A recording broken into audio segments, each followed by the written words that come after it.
Te doy la bienvenida a un nuevo capítulo de Medios Propios. Soy Pablo Chávez y hoy estamos con Alexandra Castro. Ella es exdirectora de marketing de la TAM en Continental Florida University, CFU, con más de 20 años de trayectoria en marketing. ¿Cómo estás, Alexandra? Muy bien, gracias Pablo por el espacio, por la oportunidad. Estoy muy contenta de compartir un poco de la experiencia en estos años trabajando en el área de marketing.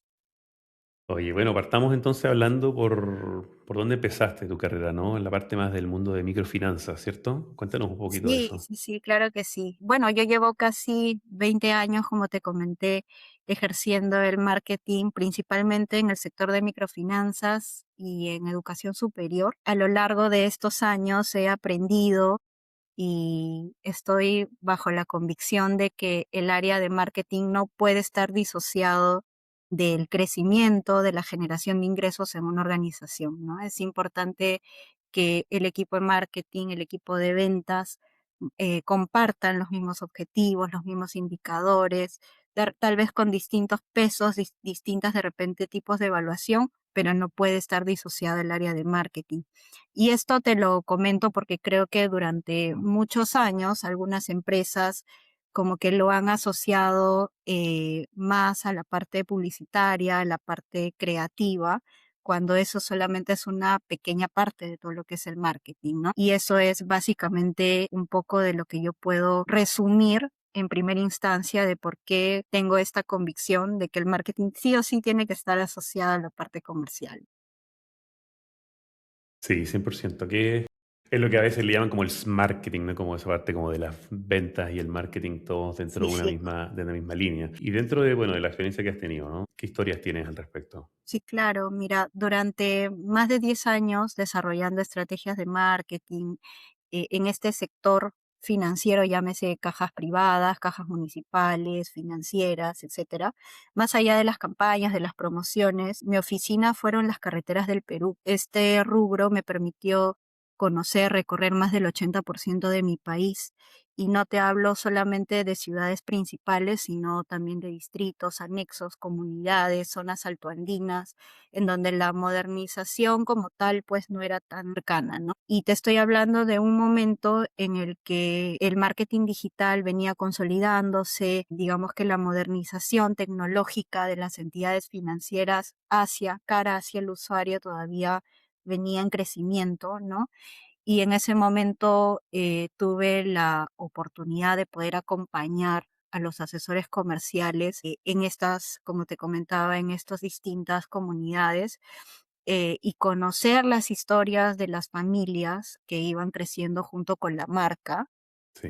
que empezaban con negocios pequeños, iban conociendo un poco la dinámica de la deuda, ¿no? Del crédito y bueno, claro, los que aplican bien empiezan cada vez a comprar más maquinaria, ¿no? Y no solamente hay una mejora dentro de la familia, sino que también en todos los que están cerca de ellos, ¿no? En todo lo que es la comunidad. Súper enriquecedor porque conoces las historias, conoces a las personas, conoces un poco cuál ha sido la evolución, ¿no? Y cómo el asesor, además de ser la herramienta de la organización, de la marca, termina conectando genuinamente con cada cliente, ¿no? Entonces, sí, eso es algo que inspira, que suma, que probablemente muchas personas que trabajan en marketing no tienen la oportunidad de tener ese acercamiento, pero que más allá de repente tener como insumos para la parte creativa, como te decía, la parte publicitaria, te genera más que eso, ¿no? Te genera valor para poder mejorar el producto en sí, conociendo la necesidad del cliente, la necesidad como tal, vas generando valor en otras áreas de la organización. Marca bastante profesionalmente esta cercanía, ¿no? El conocimiento de los diversos mercados que hay en un país. Sí, y eso, bueno, como lo decías tú, ¿no? O sea, una forma de obtenerlo, especialmente en este mundo que estamos hablando de microfinanzas, ¿no? Que es muy probablemente muy micro local, ¿no? Como muy del mismo lugar donde está la persona. La forma de hacerlo saliendo a la calle, gastando la suela, como le dicen, acompañando a este equipo comercial. Y dentro de eso, ¿qué resultados obtuviste en este acompañamiento? Mira, yo te quiero contar un poco por qué cambié de rubro, porque como te contaba al inicio, Yo he trabajado en 2 sectores principalmente, microfinanzas y educación superior. Y claro, te estaba hablando de que he recorrido mucho mi país, he recorrido comunidades, y son cosas que inspiran. He vivido cambios de marca también en pocos años, ¿no? 2 o 3 veces fusiones de marcas que también tienen sus propios desafíos, ¿no? Sí, Más allá de la parte externa, también interna, ¿no? Las dinámicas de mantener la confianza de los clientes, etcétera. Pero, yo, además de todo eso, lo bonito, lo que te inspira y lo que te iba contando, pues también hay otras dinámicas internas, ¿no? Por ejemplo, la gestión comercial, hay mucha presión. Y es interesante ver cómo las personas que trabajan en un equipo comercial, pues pueden trabajar bajo presión y a la vez poder conectar con las personas, como te decía. Pero yo recuerdo, o sea, tengo una anécdota específica sobre un caso en el que, claro, con todo lo que te he dicho, esto no está asociado a la persona como tal, pero claro, digamos, propio de lo que se vive en la presión comercial. Recuerdo que un gerente dijo algo muy duro, durísimo, que era algo como, colocas el crédito hoy y no me interesa si la persona puede pagar o no, no me importa si se endeuda o no. No sé, eso es algo que, brutal. claro, yo todavía era muy joven, tal vez no tanto, pero ya tenía algunos años recorriendo la parte profesional, pero que a mí sí me marcó un antes y un después, ¿no? Sí fue como un detonante para decir, ok, estoy avanzando profesionalmente, pero a veces crecer profesionalmente no solo es mostrar resultados, ¿no? Sino también saber cuál es tu propósito, si hayas un propósito en lo que tú estás haciendo. Entonces, también conocer de cerca a las personas, las historias, te hace ver eh, la parte profesional de otro modo, ¿no? Entonces, creo que ese para mí fue mi detonante, eh, que aprendí de este sector, que me dio mucho criterio estratégico, me permitió conocer mercados diversos, como te comentaba, ¿no? Hubo proyectos complejos también, conocer el Perú, que tal vez no lo hubiera podido hacer desde una oficina, pero como te digo, cuando uno avanza profesionalmente, no solamente se mide por resultados, ¿no? Sino que también uno busca un propósito. Sí, y acá en este momento, digamos, cuando tú tuviste esa experiencia, ¿no? Decidiste quizás buscar este otro camino, ¿no? Y llegaste al camino de la educación superior. Sí, sí, claro que sí.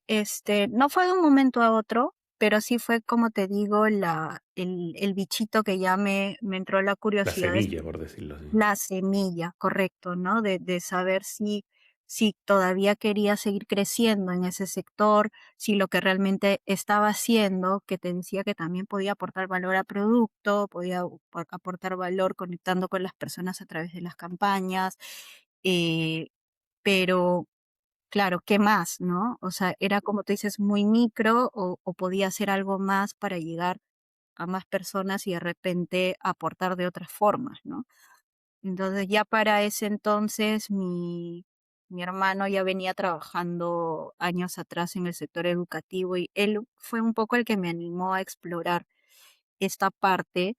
Y yo digo que si en el sector financiero tú les dabas las herramientas para crecer económicamente, en el sector educativo haces un impacto en toda una generación porque les abres más oportunidades, ¿no? Entonces, un poco me enamoré de eso y claro, cuando yo ya entro al sector de educación superior, la empresa en la que estuve tenía muy claro, ¿no? Este propósito, que era em, que las personas que más personas tengan acceso a la educación de calidad, ¿no?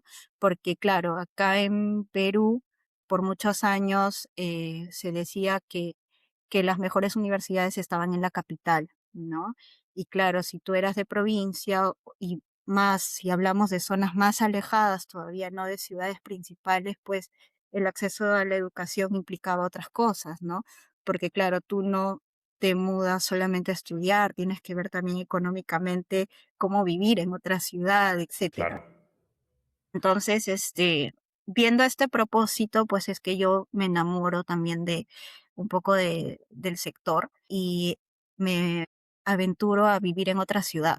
Me fui a Cusco, en donde tenían un proyecto en una nueva sede y, ahí pasó algo interesante porque el público al que ellos se dirigían primeramente era gente mayor que ya trabajaba, estamos hablando más o menos 25, 30 años, Ujú. y la modalidad con la que entraron a ese mercado fue semipresencial y a distancia. Y te estoy hablando antes de la pandemia, ¿no?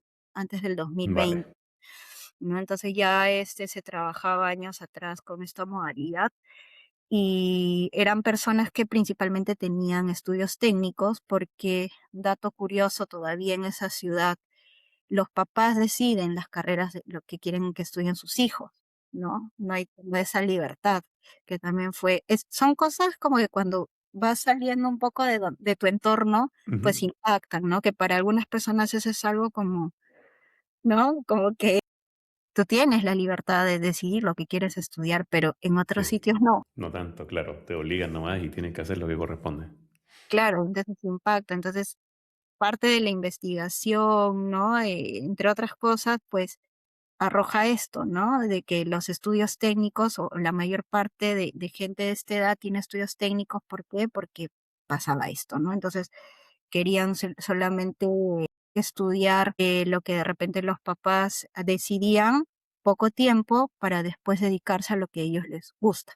Entonces teníamos muchos casos de personas claro, cuando ya nos contactaban y ya venían pues por la carrera que realmente querían indagar más o bueno, profesionalmente querían crecer, pero un estudio técnico no se los permitía, ¿no? Entonces, cuando entramos a esta ciudad, a este mercado, tuvimos un lanzamiento del campus, porque empezamos en locales alquilados y este lanzamiento de campus no solamente era un lanzamiento de la infraestructura, ¿no? O sea, realmente significaba algo más, significaba la tangibilización, la consolidación de la marca, porque en Sí, ese mercado habían solo 2 universidades. Previo a esto, hubo una norma, una regulación que hizo que otras universidades cerraran. Entonces la gente estaba mucho en incertidumbre porque las mamás, ¿no? Sus hijos estaban sin una universidad en la cual podían confiar para que continúen sus estudios. Entonces en la inauguración de este campus sí fue clave como la tangibilización de que nuestra propuesta es real, ¿no? O sea, no somos una entidad que no tiene experiencia, ¿no? Entonces, como te decía, el público era distinto porque no te estaba hablando de los estudiantes de colegio que egresan y que entran a la universidad, que también eran parte de, pero digamos que aquí se trabajó una estrategia muy interesante, ¿no? Trabajamos mucho el boca a boca, digamos, hicimos un trabajo de hormiga y ese es un éxito del equipo de ventas y de la gerencia de ese momento en que se trabajó mucho con los líderes del sector educativo, ¿no? Y y con las personas, como te decía, que tenían esta necesidad de poder crecer profesionalmente y tenían estos estudios técnicos, estaban en puestos relevantes y querían seguir creciendo, ¿no? bien. Y ahí, Alexandra, ¿cuál fue como tu gran aprendizaje del mundo ya de la educación superior, ¿no? Si tuvieras que darte uno de todo el trabajo que hiciste, ¿cuál sería como con lo que te quedas y que puede aplicar quizás incluso para los futuros desafíos que tengas? El trabajo colaborativo, porque ahí te iba a contar que todo salió espectacular en la inauguración. Se hizo todo lo que se tenía que hacer, ¿no? Las convocatorias, la asistencia, el trabajo con los líderes de opinión, etcétera. Todo salió muy bien. Terminado el evento, una persona de la alta dirección nos dijo: traigan a los estudiantes de los colegios antes de que se desarme todo esto, porque se había hecho un despliegue inmenso, ¿no? Porque este campus emitía modernidad, tecnología, etcétera, ¿no? Algo muy distinto a lo que se veía en esa ciudad. Nos dijo eso y te comento que en ese momento éramos un equipo muy pequeño dentro de la sede y todos tenían el día libre, 38 horas se desarmaba todo habían personas que ya estaban de vacaciones, entonces no había quien gestionara el traer a los estudiantes Claro, y nadie dijo no. Entonces, por eso yo te digo el trabajo colaborativo, porque fue algo que después marcó en muchas cosas y en el éxito de esta sede. Y lo que pasó fue, nuevamente, ¿no? Personas claves dentro del equipo comercial, la administradora de campus, movilizamos, trabajamos una estrategia rápida, movilizamos todo con los encargados de cada colegio, las conexiones, ¿no? Como yo te hablaba anteriormente, los asesores comerciales conectaban con las familias, acá las asesoras comerciales conectaban con los colegios, con los encargados de colegio. Imagínate el nivel de conexión y de convencimiento para poder llevar a tantos estudiantes de un momento a otro, movilizarlos en buses, etcétera, ¿no? Y organizarlo eso cuando no hay mayor soporte es complejo, ¿no? Bueno, en ese momento se vio complejo. Pero yo creo que ese fue el detonante para el éxito que vino después, ¿no? Porque los estudiantes, como te decía, había un trabajo boca a boca en diferentes públicos ujú, objetivos, pero ese trabajo boca a boca después se tangibilizó cuando los llevamos a la infraestructura y ellos vieron de cerca los testimonios, los proyectos en el laboratorio digital, ¿no? Y en menos de 3 años pues te estoy hablando de en ese entonces éramos menos de 1000 estudiantes y de ahí logramos más de 10.000, ¿no? En brutal. pocos años. Entonces, y yo sí estoy convencida que esa pequeña acción que en ese momento decíamos, ¿qué hacemos? No, no hay nadie, ¿qué hacemos? ¿Cómo hacemos? Yo tenía pocos meses de que me había mudado a la ciudad. El trabajo colaborativo y la actitud creo que suma bastante. Actitud en la proactividad de las personas, la conexión que hacen con personas claves, con mucha empatía también, sobre todo, hace que funcione. Sí. Entonces, creo que eso fue un poco el éxito del campus. Bien, o sea, hay una mezcla igual ahí de un poco lo que aprendiste en el mundo de las microfinanzas, ¿cierto? De estar en la calle y todo. Eso aplicado al mundo de la educación superior es a través de la colaboración, más esto de salir a la calle, salir a buscar a la gente, traerla, hacer ese trabajo de hormiga, de boca a boca, y que eventualmente repercutió en este prácticamente 10 por en lo que son las matrículas de la universidad. Es una historia muy buena. Y Alexandra, ¿qué crees tú que hacia dónde va el tema de la educación superior? Ya como una opinión un poco más futurista, por decirlo así, de lo que está pasando actualmente con inteligencia artificial y todo, entendiendo que también tenemos mercados latinoamericanos que también están en otra etapa, ¿no? Versus un mercado europeo, versus un mercado americano. ¿Para dónde crees que van los tiros a nivel de oferta de producto, de marketing, etcétera? No es tan futurista porque es algo que ya está sucediendo. Ujú.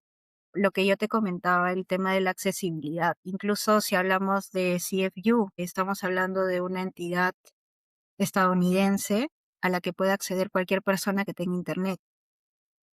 Entonces, te estoy hablando de un título estadounidense, que es algo relevante, es algo importante, sin dejar de lado, sin menospreciar otras universidades, ¿no? Pero creo que el tema de la accesibilidad es algo clave, que haya inteligencia artificial, que haya otras herramientas que se sumen a ello, lo que aportan es agilidad, agilidad para hacer más dinámico todo, ¿no? Lo que de repente antes te demoraba no sé, 3 meses, 2 meses, ahora lo haces en menos de una semana, ¿no? Por ejemplo, si tienes que explorar nuevos mercados, ya no te demoras tanto, ¿no? Lo haces Claro, en 15 días, vas haciendo tu A/B testing, ¿no? Entonces vas midiendo, vas viendo, evaluando, cambiando lo que no funciona, pero la dinámica se ha vuelto más ágil, más rápida, pero ya no es algo tan futurista, es algo que ya está pasando, ¿no?